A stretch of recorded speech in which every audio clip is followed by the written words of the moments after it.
যোৱা 19 ছেপ্টেম্বৰত কলাক্ষেত্ৰত নেইনা আৰু মৌমিতাৰ যৌথ প্ৰচেষ্টাত গঢ় লৈ উঠা ফেডাৰ্ছ অৱ ড্ৰিমে আয়োজন কৰিছিল দুৰ্গা পূজা উপলক্ষে এখন প্ৰদৰ্শনী শাৰদী। আনুষ্ঠানিকতা শেষ কৰি উঠাৰ ঠিক 20 মুহূৰ্ততে সেই হৃদয় বিদাৰক খবৰটো আহিছিল। জুবিন গাৰ্গৰ মৃত্যু হৈছে। মুহূৰ্ততে বন্ধ হৈ গৈছিল প্ৰদৰ্শনী। সকলোৱে একগোট হৈ প্ৰাৰ্থনা কৰিছিলোঁ জুবিন গাৰ্গৰ কাৰণে। কেনেকৈ যে ঘৰলৈ অধৈৰ্য অশান্ত হৈ ঘূৰি আহিছিলোঁ মনত পৰে। আজি পুনৰ ফেডাৰ্ছ অৱ ড্ৰিমে আয়োজন কৰিলে আন এক প্ৰদৰ্শনী, নাম দিছে উত্তৰায়ণ। আজি পুনৰ বিশিষ্ট অতিথি হিচাপে যোগদান কৰাৰ সৌভাগ্য হৈছিল মোৰ। আমাৰ মাজত আহি উপস্থিত হৈছেহি আৰু এগৰাকী অতিথি, আৰু সেই অতিথিগৰাকী হৈছে আমাৰ আটাইতকৈ মৰমৰ অপৰ্ণা বা, আৰু তেখেতক আমাৰ তৰফৰ পৰা এটি মৰমৰ টোপোলা আগবঢ়াব বিচাৰিছোঁ আৰু এই টোপোলাটো আগবঢ়াবলৈ মৌমিতা বাক অনুৰোধ জনাইছোঁ।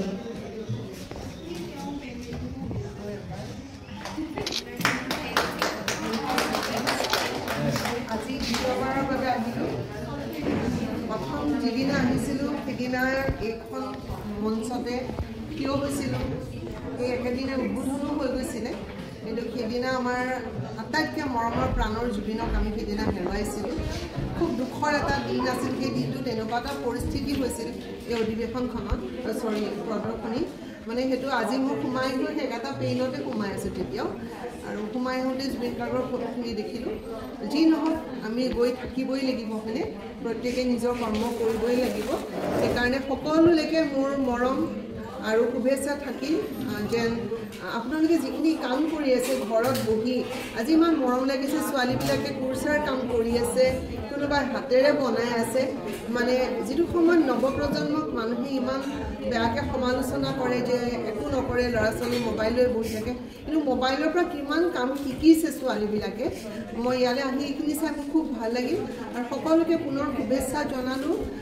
আপোনালোকে যিখিনি কাম কৰি আছে সেইখিনি কাম যেন ভৱিষ্যতলৈ এটা বিশাল পৰিসৰত কৰিব পাৰে, তাৰ কাৰণে শুভেচ্ছা জনালোঁ। আৰু সদায় মই এওঁলোকৰ লগত জড়িত হৈ থাকিম, নেইনা আৰু এই মৰম লগা ছোৱালীজনীৰ লগত। যেতিয়াই নহওক ঘৰৰ নিচিনাকৈ আহিছোঁ, পুনৰ লগ পাম আকৌ এবাৰ। ধন্যবাদ।